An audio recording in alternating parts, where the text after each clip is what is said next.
శ్రీమాత్రే నమ. జయ గురు దత్తాత్రేయ నమ. ఈ వీడియోలో మనం తులారాశి వారికి జూన్ నెల మాస ఫలితాలు తెలుసుకుందాం. మరి తులారాశి వారికి శుక్రుడు అధిపతి. ఈ నెల ప్రారంభంలో శుక్రుడు భాగ్యస్థానంలో మిత్రక్షేత్రంలో మిత్రుడైనటువంటి బుధుడితో కలిసి సంచరించడం జరుగుతుంది. ఇది సాధారణంగా ఈ తులారాశి యందు సెలబ్రిటీలు ఎక్కువగా ఉంటారు. Cinema, media, TV, politics, fashion designing, వ్యక్తిగతంగా ఎవరైతే పబ్లిక్తో కలిసి ఉంటారో వారు ఎక్కువగా ఈ తులారాశిలో జన్మిస్తుంటారు. ఈ సమయంలో వారిలో ఉన్నటువంటి టాలెంటు, విద్వత్తుకి తగిన గుర్తింపు, ప్రాధాన్యత రావడం జరుగుతుంది. మీరు ఈ సమయంలో మీ మిత్రుడితో కలిసి ఒక గొప్ప కార్యక్రమాన్ని ప్రారంభించడం జరుగుతుంది. సినిమా రంగంలో సినిమా ప్రారంభించవచ్చు, పొలిటికల్గా ఉన్నవారు ఒక రాజకీయ పార్టీ పెట్టచ్చు అనుకుందాం. అలాగే ఇది ప్రధానంగా విద్యార్థులకి ఉన్నత విద్యా అవకాశాలు, అంటే పీజీ లాంటి కోర్సు నేర్చుకోవడం, అది విదేశంలో కానీ దూర ప్రాంతంలో కానీ జరిగే అవకాశం ఉంది. ఇది వాయుతత్వ రాశులు అవటం వల్ల ఎక్కువగా అమెరికా లాంటి కంట్రీలో చదువుకుందాం అనుకున్న వాళ్ళకి ఇది చాలా మంచి అవకాశాన్ని ఇవ్వడం జరుగుతుంది. సో ఎవరి జన్మజాతకంలో అయినా ఈ బుధ శుక్రులు కలిసి ఉంటే వాళ్ళు కంపల్సరీగా ఉన్నత విద్య, డబల్ డిగ్రీ లాంటివి చేయడం జరుగుతూ ఉంటుంది. ఇప్పుడు వీరికి ఇటువంటి గొప్ప అవకాశం రావడం జరుగుతుంది. ఇక ప్రధానంగా గురువు, మరి కొంతకాలంగా భాగ్యస్థానంలో ఉన్నటువంటి గురువు ఈ జూన్ నెల 2వ తారీఖు నుంచి దశమ స్థానంలోకి మారడం జరిగింది. అది ఉచ్చ స్థానంలోకి రావడం వల్ల మరి ఎస్పెషల్లీ మన తులారాశి వారికి హంస మహాపురుష యోగం అనే ఒక గొప్ప పంచమహాపురుష యోగం ఏర్పడింది. అంటే ఎప్పుడన్నా పంచమహాపురుష యోగం వారి జాతకంలో ఉంటే వారి యొక్క విద్యా సంబంధించిన విషయాలు కానీ, ఆర్థిక విషయాలు కానీ, కుటుంబ విషయాలు కానీ చాలా అనుకూలంగా ఉండడం జరుగుతుంది. ప్రధానంగా మంచి చెడు విచక్షణ తెలుసుకుంటూ ఉంటారు. వృత్తిలో మీ యొక్క ప్రాధాన్యత పెరుగుతూ ఉంటుంది. ఇది ఎక్కువగా ఉపాధ్యాయులు, అలాగే న్యాయవాదులు, ఆధ్యాత్మిక రంగంలో ఉన్న వాళ్ళకి మంచి గుర్తింపు రావడం జరుగుతుంది. అలాగే వ్యక్తిగతంగా చాలా సంస్కారవంతంగా ఉండడం జరుగుతుంది. అంటే దశమంలో గురువు సంపాదించే విధానంలో న్యాయం కనబడుతూ ఉంటుంది. అలాగే ఎండోమెంట్స్ డిపార్ట్మెంట్లో వర్క్ చేస్తున్న వాళ్ళకి ఇది చాలా బాగా ఉపయోగపడడం జరుగుతూ ఉంటుంది అన్నమాట. ఇంకా ప్రధానంగా ఉద్యోగం మారాలి అనుకున్న వాళ్ళకి, అంటే తృతీయాధిపతిగా దశమ స్థానంలోకి రావడం వల్ల ఉద్యోగం మారడం జరుగుతుంది. అంటే ఉద్యోగం ఉండడం కన్నా మామూలుగా అప్పటిదాకా ఒక వృత్తిలో ఉన్నవారు సడన్గా వేరే వృత్తిలోకి మారడం జరుగుతూ ఉంటుంది. అప్పుడు దాకా ఒక అడ్వకేట్గా ఉన్నవాళ్ళు సడన్గా రాజకీయాల్లో రావడం, ఆధ్యాత్మిక రంగంలోకి మారడం జరుగుతుంటుంది. సర్వసాధారణంగా ఈ తులారాశి వారు ప్రారంభించిన వృత్తి వారి చివరి దాకా చేయడం అన్నది ఉండదు. మధ్యలో వృత్తి చేంజ్ చేస్తూ ఉంటారు. బాగా చివరిలో వేరే వృత్తిలో కూడా మారడం జరుగుతూ ఉంటుంది.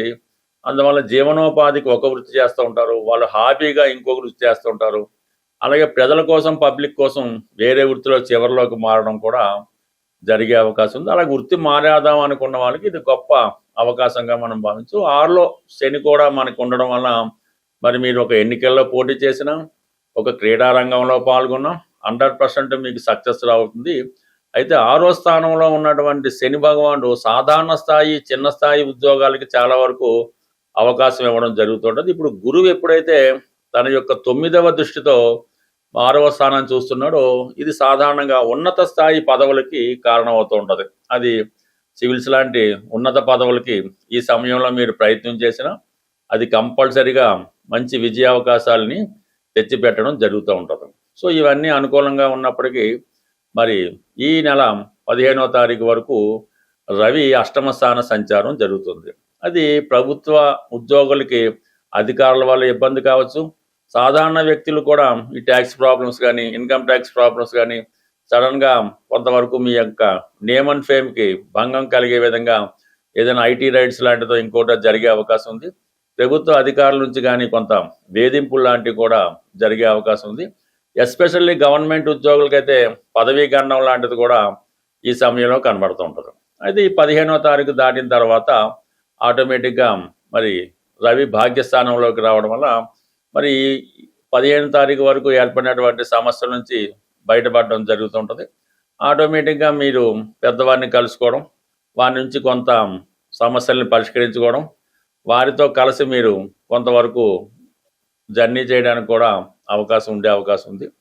మొత్తం మీద ఇవన్నీ అనుకూలంగా ఉన్నప్పుడు కూడా పంచమ స్థానంలో రాహు మాత్రం ఈ స్పెక్యులేషన్, షేర్ మార్కెట్, జోదం వాళ్ళు మాత్రం చాలా జాగ్రత్తగా ఉండాలి. అలాగే నిర్ణయాలు తీసుకునేటప్పుడు మంచి నిర్ణయం తీసుకోవడం మంచిది. అలాగే మీ సలహాల వల్ల కూడా ఇతరులు నష్టపోయే సూచనలు ఉంటాయి కాబట్టి సాధ్యమైనంత వరకు ఈ స్పెక్యులేషన్, మనీ విషయాల్లో చేసుకోవడం కన్నా అలాగే మీరు కూడా వాటికి దూరంగా ఉండడం మంచిది. ప్రతి విషయంలో కూడా మీరు ఆశించినది ఒకటైతే ఫలితం ఇంకోటి రావడం జరుగుతుంటుంది. కొన్ని విషయాల్లో అది మంచి కూడా జరిగే సూచనలు ఉన్నాయి. ఏదైనా కొద్దిగా అతిగా ఆలోచించకుండా మీ స్థాయిని బట్టి ఆలోచిస్తే అంతా సరిపోతుంది. అంతే తప్ప అతిగా ఊహించడం వల్ల నిరాశ ఎదురయ్యే అవకాశం ఉంటుంది. ఈ సమయంలో ఒక డిసప్పాయింట్మెంట్ కూడా మీకు ఉండే అవకాశం ఉంటుంది. ప్రధానంగా ఈ జూన్ నెలలో గ్రహాలన్నీ చాలా బలంగా ఉండడం జరిగింది. కుజుడు స్వక్షేత్రం, గురువు ఉచ్చ, బుధుడు స్వక్షేత్రం. ఈ విధంగా గ్రహాలు బలంగా ఉన్నప్పుడు ఈ గ్రహాల యొక్క పరిహారం నిమిత్తం ఆ గ్రహానికి సంబంధించినటువంటి జాతి రత్నం మనం ధరించినప్పుడు ఆ గ్రహం యొక్క ఫలితం మనకి తొందరగా అనుకూలంగా లభించడం జరుగుతుంటుంది.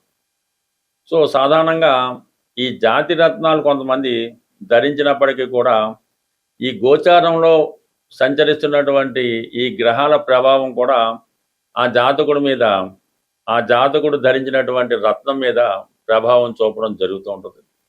మరి ఈ నెలలో ఉన్నటువంటి గ్రహాలు బలంగా ఉండడం వల్ల మరి సాధారణంగా ఒక రత్నధారణ వల్ల మీ సమస్యలను కొంతవరకు పరిష్కరించుకోవచ్చు. మరి ప్రధానంగా ఈ మేషరాశి వారు, అలాగే కర్కాటక రాశి వారు, సింహరాశి వారు, వృశ్చిక రాశి వారు, ధనుస్సు, మీనరాశి వారు కనక పుష్యరాగం అనే ఉంగరాన్ని ధరించడం వల్ల మీకు గురువు యొక్క అనుగ్రహం చాలా వరకు లభిస్తుంది.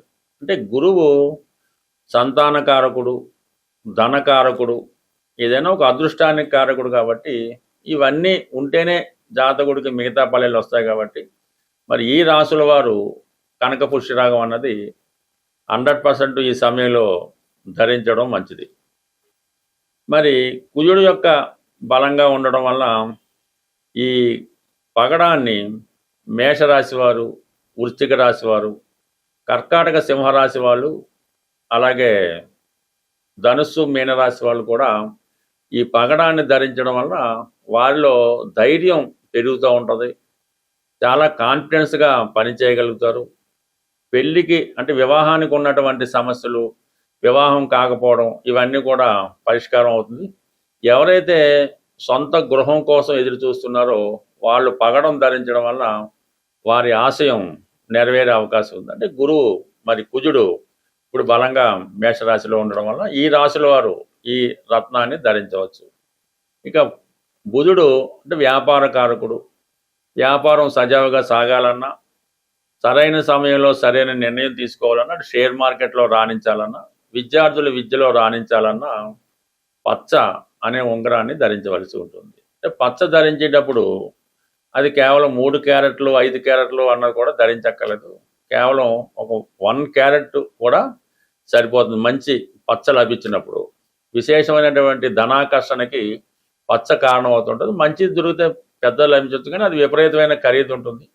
ఒక చిన్న స్థాయి ఒక 1/2 క్యారెట్ దొరికినా కూడా అది బంగారంలో తయారు చేయించి ఈ చిటికెన వేలు పెట్టుకోవడం వల్ల మీకు ఈ వ్యాపార రంగంలో ఉన్న వాళ్ళకి మంచి అభివృద్ధి కలుగుతూ ఉంటుంది. అలాగే మీలో ఉన్నటువంటి టాలెంటు సాధారణంగా అది పెరిగే అవకాశం ఉంటుంది. పచ్చ కూడా ధరించడం అన్నది వ్యాపారస్తులుగా అనుకూలిస్తూ ఉంటుంది. విద్యార్థులకి చాలా అనుకూలించే అవకాశం ఉన్నది. ఇక కామన్గా ఈ 3 రత్నాలు ప్రభావం ఎక్కువ ఉంటుంది. ఇక డైమండ్ అన్నది అది కొంతమంది మాత్రమే ఉపయోగపడుతుంటది. మరి కొంతమందికి ఇబ్బంది పెట్టడం కూడా జరుగుతుంటది కాబట్టి ప్రస్తుతం ఈ డైమండ్ అన్నది ఈ నెలలో దాని ప్రభావం పెద్దగా, ఎందుకంటే అది నెమ్మదిగా శత్రుక్షేత్రాల వైపు దాని ప్రయాణం సాగించడం జరుగుతుంది.